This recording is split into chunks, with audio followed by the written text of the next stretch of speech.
Oi, professor. Oi, pessoal. Boa tarde. Bom dia. Meu grupo é formado por Jansen, Ronaldo e Jardson. Nós vamos apresentar um trabalho baseado no estruturalismo da administração, certo? O estruturalismo é uma teoria da administração que trouxe uma visão mais ampla sobre as organizações.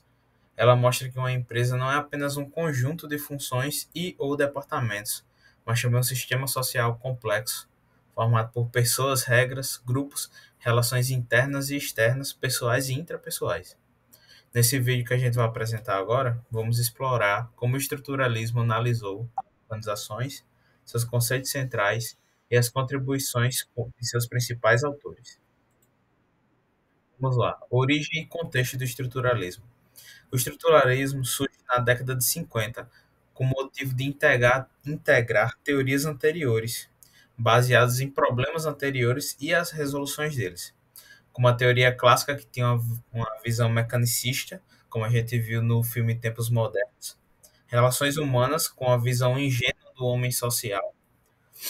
A gente pode até falar disso sobre o homem brasileiro, do um livro que é do pai de Chico Buarque, Sérgio Buarque de Holanda. Uma teoria burocrática que tinha como visão um modelo ideal, mas impraticável, e o foco principal disso era como o sistema social era complexo e as suas organizações. O estruturalismo na década de 50, em um momento em que a administração precisava de uma abordagem mais completa. As teorias anteriores, como citadas acima, precisavam de uma abordagem muito mais complexa e tinham limitações.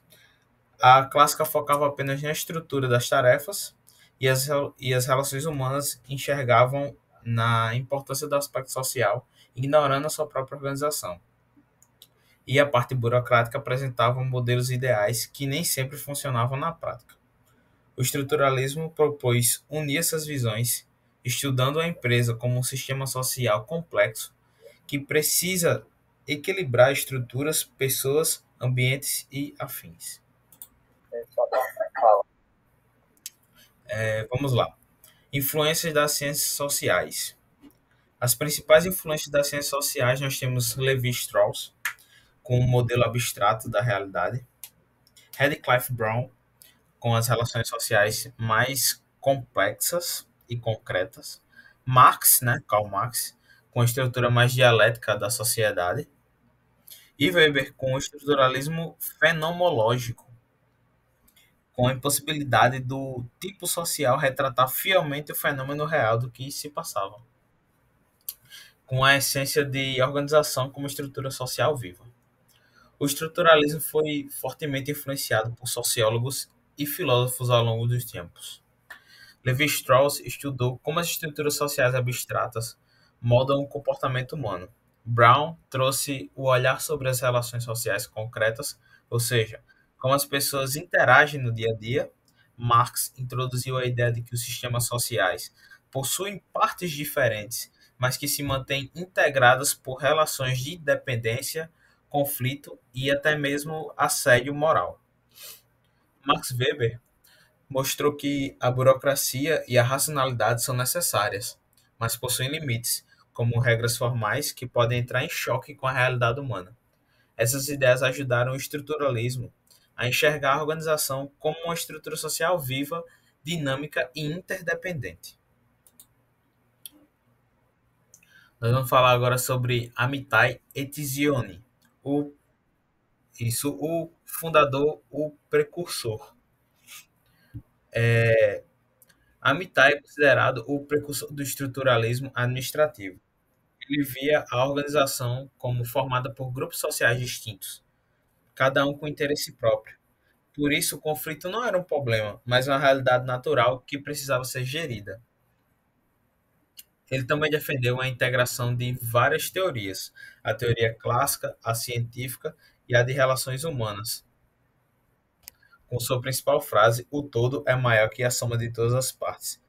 Mostra que a empresa só funciona quando todas as áreas, grupos e pessoas se relacionam de forma harmônica e coordenada. Ele tem uma visão muito realista de como se dava os aspectos e conflitos dentro de uma empresa.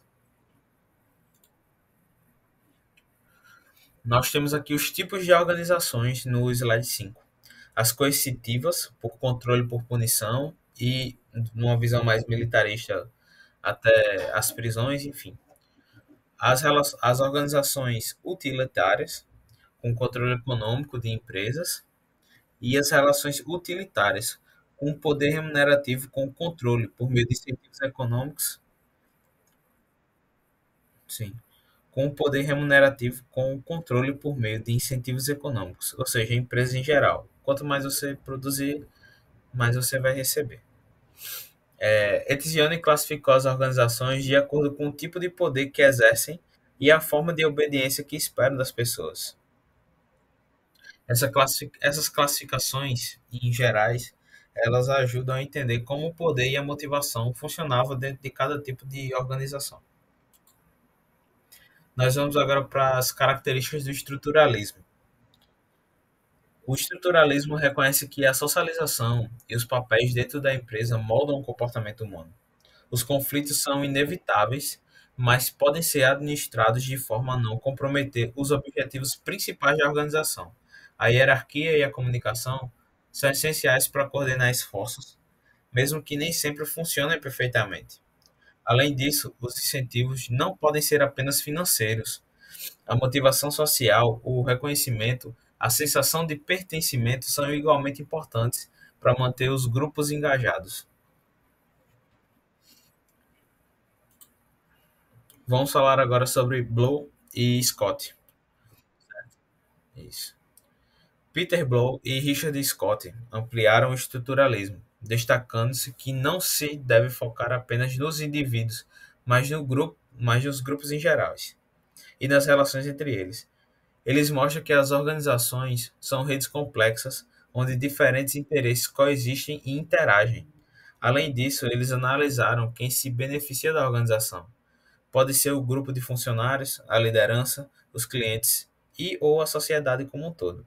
Isso ajuda a entender os objetivos e impactos das decisões organizacionais de forma micro, entendendo a parte racional das pessoas.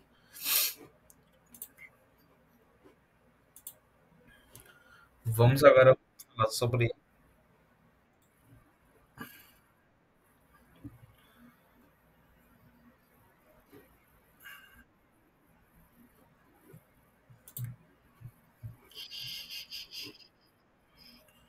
Já foi.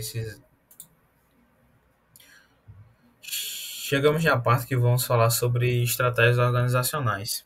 Os tipos de estratégia que existem são as concorrenciais, as estratégias cooperativas, de negociação e de cooptação, coalizão também. O estruturalismo também analisa as organizações que interagem entre si e com o ambiente.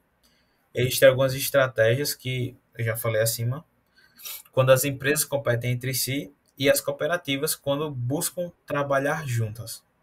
A cooperação pode se dar de três formas: com negociação, que é a troca de recursos ou acordos mútuos; a cooptação, que é a absorção de líderes, talentos e ideias externas, como se fosse uma fuga de cérebros; a coalizão, que é a união temporária para atingir os objetivos comuns. E estas estratégias são citadas acima, mostram que a organização não existe de forma isolada, mas com constante interação com outras empresas e grupos sociais. Por isso que existem aqueles grandes grupos de empresas, certo?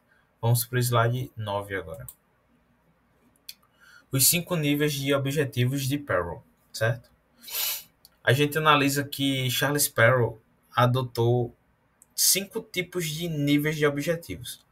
O primeiro sendo sociedade, o segundo produção, o terceiro sistema, o quarto produto e 5 derivados. O ambiente é ao mesmo tempo uma ameaça e um recurso. Charles Perrow complementou o estruturalismo mostrando que toda organização opera em 5 níveis de objetivos, que são citados acima. Ela existe para atender a sociedade, que é produzir bens ou serviços, que é o que nós engenheiros civis fazemos, manter sistemas internos funcionando, entregar produtos e criar impacto no ambiente externo. Ele ressalta que o ambiente externo pode ser tanto uma ameaça quanto uma oportunidade, exigindo constante adaptação e flexibilidade das organizações.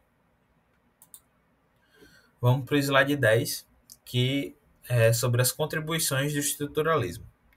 certo? O estruturalismo ampliou a administração para além da indústria. Ele estudou escolas, hospitais, órgãos públicos, ONGs e afins, considerando estruturas formais e informais, hierarquia e também redes sociais. Também lançou as bases para teorias modernas como a sistêmica e a contingencial, e trouxe uma visão mais sociológica das organizações, mostrando que atender pessoas, grupos e contexto é essencial. Aqui está a estrutura de visão integrada da organização, certo? Que é separada por aspectos externos, que é ambiente, sociedade, economia, aspectos internos, como cargos, funções e hierarquias, e as múltiplas relações, que é a interação entre pessoas e setores e alinhamento, certo? O conceito central do estruturalismo é essa visão integrada. Ela envolve diversos aspectos, como funções e hierarquia, e múltiplas relações entre pessoas, departamentos e grupos, como se dá na última fatia desse gráfico de pizza aqui.